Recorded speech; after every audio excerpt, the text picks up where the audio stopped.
안녕하세요.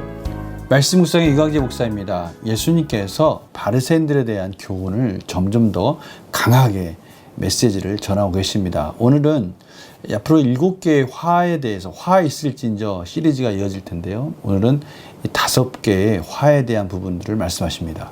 여기서 화 있을진저라는 이 부분은요, 사실 히브리인들이 이 장례식장에서 곡소리하는 그런 느낌입니다. 그러니까 얼마나 참으로 비참하고 슬픈 그런 모습을 지금 표현하고 계시는 것인지요. 이러한 부분을 통해서 예수님은 지금 바리새인들이 참으로 저주와 멸망의 길을 가고 있다라고 지적하고 계시는 것입니다.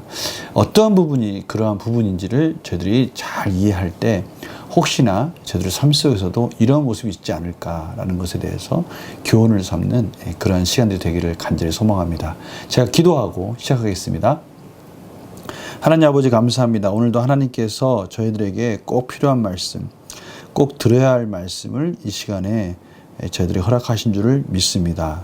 성령님께서 조명하여 주시고 살아계신 하나님이 지금도 주권적으로 역사하시며 우리의 삶을 하나하나 간섭하시고 개입하셔서 인도하고 계시다는 것을 저희들이 깨닫게 하여 주시옵소서. 감사드리며 예수님의 이름으로 기도드립니다. 아멘. 제가 마태복음 23장 13절에서 26절 말씀을 먼저 봉독해 드리도록 하겠습니다. 화 있을진저 외식하는 서기관들과 바리새인들이여, 너희는 천국문을 사람들 앞에서 닫고 너희도 들어가지 않고 들어가는 자도 들어가지 못하게 하는도다. 화 있을진저 외식하는 서기관들과 바리새인들이여, 너희는 교인 한 사람을 얻기 위하여 바다와 육지를 두루 다니다가 생기면 너희보다 배나 더 지옥 자식이 되게 하는도다. 화 있을진저 눈먼 인도자여, 너희가 말하되 누구든지 성전으로 맹세하면 아무 일 없거니와 성전에 금으로 맹세하면 지킬지라 하는도다. 어리석은 맹인들이여, 어느 것이 크냐? 그 금이냐? 그 금을 거룩하게 하는 성전이냐? 너희가 또 이르되 누구든지 제단으로 맹세하면 아무 일 없거니와 그 위에 있는 예물로 맹세하면 지킬지라 하는도다. 맹인들이여, 어느 것이 크냐? 그 예물이냐? 그 예물을 거룩하게 하는 제단이냐? 그러므로 제단으로 맹세하는 자는 제단과 그 위에 있는 모든 것으로 맹세함이요, 또 성전으로 맹세하는 자는 성전과 그 안에 계신 이로 맹세함이요, 또 하늘로 맹세하는 자는 하나님의 보좌와 그 위에 앉으신 이로 맹세함이니라. 화 있을진저 외식하는 서기관들과 바리새인들이여, 너희가 박하와 화양과 근체의 11조는 들이되 율법에 더 중한 바 정의와 긍휼과 믿음은 버렸도다. 그러나 이것도 행하고 저것도 버리지 말아야 할지니라. 맹인된 인도자여, 하루살이는 걸러내고 낙타는 삼키는도다. 화 있을진저 외식하는 서기관들과 바리새인들이여, 잔과 대접의 겉은 깨끗이 하되 그 안에는 탐욕과 방탕으로 가득하게 하는도다. 눈먼 바리새인이여, 너는 먼저 안을 깨끗이 하라. 그리하면 겉도 깨끗하리라. 아멘. 오늘 5개의 화 있을진저, 참으로 곡하는 소리를 내시면서 슬픔의 표정을, 슬픈 마음을 표현하시면서 바리새인들이 얼마나 그릇된 길을 가고 있는지 안타까워하는 주님의 목소리를 저희들이 듣습니다. 첫 번째, 두 번째가 참 연결되어 있는데요, 연관되어 있습니다. 이 화 있을진저 외식하는 서기관들과 바리새인들이여 라고 말씀하시면서 천국 문을 다 사람들 앞에서 닫고 너희도 들어가지 않고 들어가려는 자도 들어가지 못하게 한다. 이 두 번째 화 있을진저라고 하시면서 교인 한 사람을 찾기 위하여서 바다 육지를 두루 다니다가 생기면 너희보다 배나 더 지옥 자식이 되게 한도다. 여기 지옥 자식은 원뜻은 게헨나 자식인데요, 이 게헨나는 예전에 우상을 섬길 때 몰록신 자녀들을 제사 드릴 때 자녀들을 그 화제로 드렸던 그런 곳이었습니다. 근데 후에 요시야 왕이 개혁을 하면서 그곳을 저주의 그러한 버린 땅을 의미하는 의미에서 거기다 쓰레기를 버리는 그런 하치장으로 쓰는 그런 골짜기입니다. 예루살렘의 한편에 있는 골짜기인데요, 그 골짜기 게헨나의 자식들이라는 것은 그만큼 저주와 멸망의 자식들이다라는 의미를 가지고 있으니까요, 오늘 바로 그렇게 그러한 멸망의 길로 인도하고 있다라고 지금 말씀하고 계시는 거예요. 근데 오늘 말씀 보면 꼭 여러 가지 이단 종교들을 좀 보는 것 같습니다. 이단 종교인들을 보면요, 참으로 열심히 자기들을 개종시키려고 노력을 막 합니다. 근데 참 안타까운 건 무엇입니까? 그렇게 개종하려고 열심히 전도하러 다니다가 결국 개종이 되면 그들의 삶은 참 비참한 삶이 되지 않습니까? 오늘 바로 그 부분을 딱 지적하고 계신 것입니다.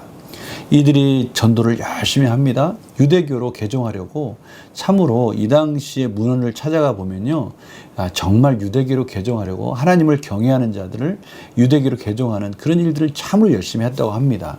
그런데 참 안타까운 것은 이들이 아무리 유대교로 개종해서 하나님을 경외하는 자로 그들이 섬기도록 만들지라도 결국 하나님의 구원의 길, 오직 예수 그리스도로 말미암아 이르는 구원의 길, 그 길을 알려주지 않았기 때문에 결국 이들도 또 그들 안에 유대교로 개종한 자들도 지옥으로 갈 수밖에 없는 그러한 비참한 결과로 치달을 수밖에 없는 것을 지금 주님이 참 안타까워하시면서 화 있을진저라고 그렇게 표현하고 계십니다.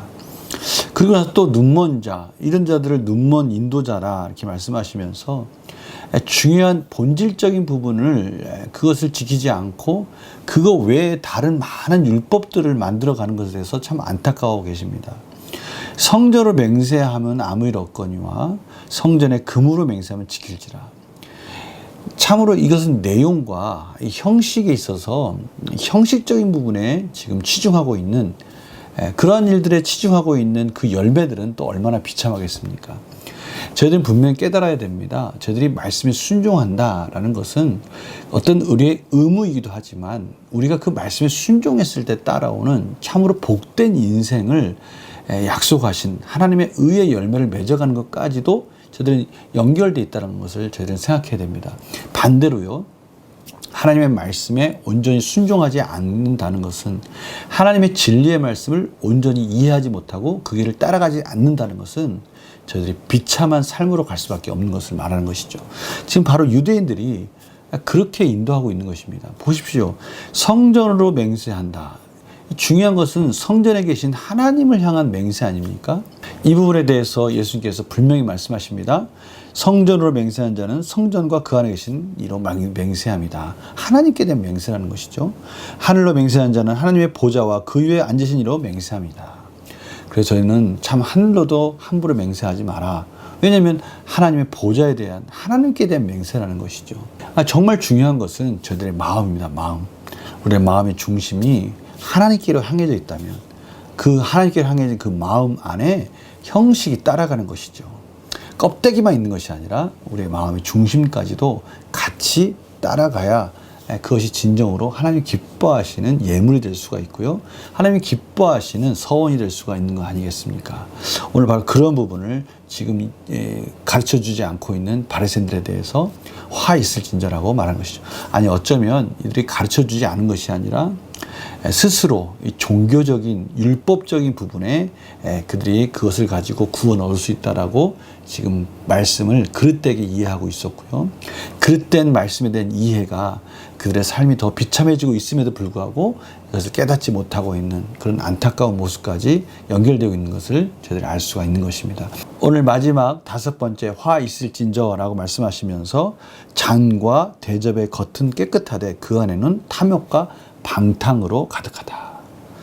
이 겉의 모습은 화려한데 회칠한 무덤 비유하시지 않습니까? 예수님이 겉으로 볼 때는 정말 회칠해가지고 화려해 보이는데 그 안에는 시체가 있듯이 지금 이 바리새인들이 그 겉 율법이나 그들이 지키는 입고 있는 옷이나 그런 제사의 모습을 보면 정말 화려하고 정말 하나님이 받으실 만한데 실질적인 그들의 마음의 중심은 하나님과 멀어져 있는 그런 모습을 지적하고 계십니다. 그러시면서 26절에 이렇게 마무리하십니다. 너는 먼저 안을 깨끗이 하라. 그리하면 겉도 깨끗하리라.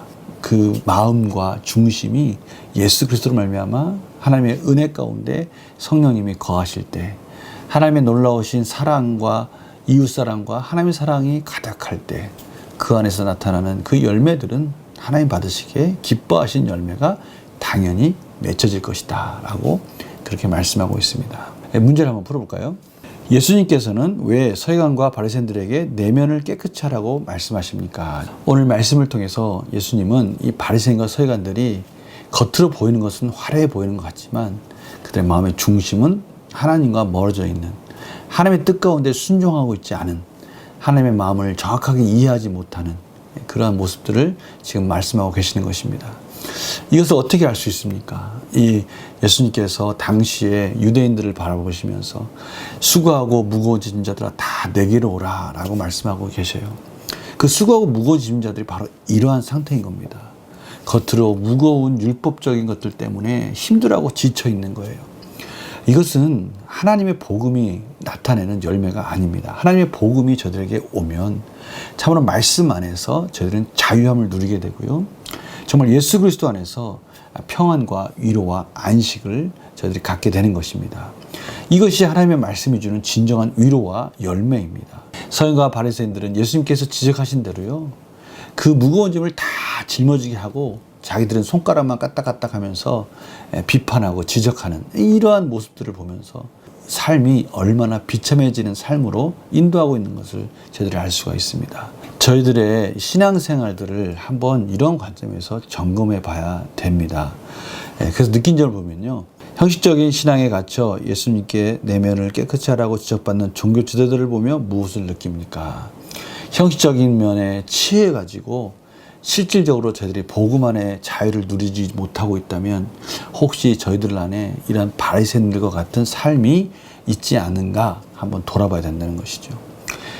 저희들이 신앙생활하는 것, 예수님 믿는다는 것, 그것이 즐거운 기쁨의 삶입니까? 그렇다면 저희들은 온전하게 복음 안에 자유를 누리고 있는 겁니다. 그렇다고 해서 저희들이 이 기쁨과 자유가 실질적인 삶에 있어서 고난과 또 힘든 여정이 없다는 것이 아닙니다. 하나님의 길을 간다는 것 참 힘들고 어려운 길을 가는 것입니다. 좁은 길을 가는 것이죠. 근데 중요한 것은 무엇입니까? 그 좁은 길을 가는 것이 하나님의 의의 길을 가는 것이기 때문에 힘들고 어려울지라도 예수 그리스도와 동행하며 예수 그리스도께서 저희들과 같이 멍에를 매며 그 길을 가기 때문에 저희들은 즐겁게 우리의 마음 속에서 내면의 깊은 곳에서 이 인내의 과정에, 이 인내의 마지막에 하나님 주실 위로와 소망을 알기 때문에 그 길을 갈 때 자유함 가운데 자원하는 마음으로 저희들이 갈 수가 있는 것이죠. 그런데 오늘 말씀 가운데 서기관과 바리새인들처럼 억지로 또 그것을 또 무거운 짐을 힘겹게 감당하다 보면 참으로 하나님의 말씀이 무거운 짐이 되고요. 어느 순간부터 그것에 실증이 나고 그것이 힘들어질 때, 이때는 지금 저희들이 뭔가 중심을 놓치고 있는 겁니다. 그래서 저희들이 이 결단과 적용을 통해서 우리가 어떻게 하면 우리가 형식적인 이 신앙의 모습을 벗어날 수 있을까? 이 부분을 저희들이 찾아가고 회복했으면 하는 마음으로 한번 그 질문 한번 보겠습니다. 내 내면에 아직 깨끗하게 정리되지 못한 부분이 있다면 무엇입니까? 참 저는 오늘 이 질문은 너무나 정확한 진단이라고 생각합니다. 저희들이요, 형식에 치우친다는 것은요, 하나님과의 친밀한 교제가 지금 소원해지고 있다는 것입니다. 풍성해지지 못하고 오히려 사람들 시선에 우리가 관심을 갖고 보여지는 것에 관심을 갖는다는 거예요. 그래서 저희들이 결단할 게 있습니다. 외식을 버리고 하나님 앞에서 거룩한 영성을 지키기 위해 무엇을 실천하겠습니까? 거룩한 영성을 회복해야 됩니다. 하나님을 향한 거룩한 삶, 거룩한 마음을 회복해서 하나님과의 더욱더 친밀한 마음 속에서 그 말씀을 순종하는 이 경건의 능력들을 믿음으로 인해서, 그래, 하나님의 말씀을 순종했을 때 그곳에 경건한 삶 속에는 능력 있는 삶을 살 수 있어 라고 죄를 포기하고 우리가 욕심내고 욕망 속에서 아직도 버리지 못했던 것들을 과감히 버리고 하나님의 기뻐하는 삶으로 하나님과의 친밀한 관계를 거룩한 영성으로 회복할 때, 그때 저희들은 진정으로 경건의 모습들이 부담이 되는 것이 아니고 하나님의 말씀을 순종하는 것이 무거운 짐이 아니라 즐겁게 말씀 안에서 정말 세상을 승리하는 자로서 살 수 있을 것입니다. 오늘 이 말씀 꼭 기억하셔야 됩니다. 저희들이 어느 순간부터 하나님의 말씀을 지킨다는 것, 하나님의 말씀 가운데 순종한다는 것, 예배를 드린다는 것, 11조를 드린다는 것, 헌금을 드린다는 것, 이것들이 무거운 부담으로 느껴지는 그 순간에 지금 저희들의 삶을 돌아보고 저희들 안에 거룩한 영성을 다시 회복해서 하나님과의 친밀한 관계를 회복해야 될 때라는 것을 저희들이 다시 한번 깨닫는 그러한 시간이 되기를 원합니다. 오늘 메시지가 바로 그런 중요한 메시지가 있습니다. 제가 기도하고 마치겠습니다. 하나님 아버지 감사합니다. 오늘도 하나님께서 하나님 말씀 가운데 저들이 믿고 순종하고 도전하고 시도하면 그 속에서 하나님께서 동행해 주시고 열매를 맺어가도록 의의 열매를 풍성히 거두도록 인도해 주신다고 말씀하십니다. 저희들 안에 먼저 거룩한 영성을 회복하게 해주시고 저희들의 죄를 회개하고 하나님과의 친밀한 관계를 회복해가는 그런 삶으로 인도하여 주시옵소서. 감사드리며 예수님의 이름으로 기도드립니다. 아멘. 오늘 말씀을 통해서 우리 포기할 것은 포기하고 하나님이 원하시는 기뻐하시는 의의 열매를 맺어가는 오늘 복된 하루가 되시기를 간절히 축원합니다. 내일 또 뵙겠습니다. 안녕히 계세요.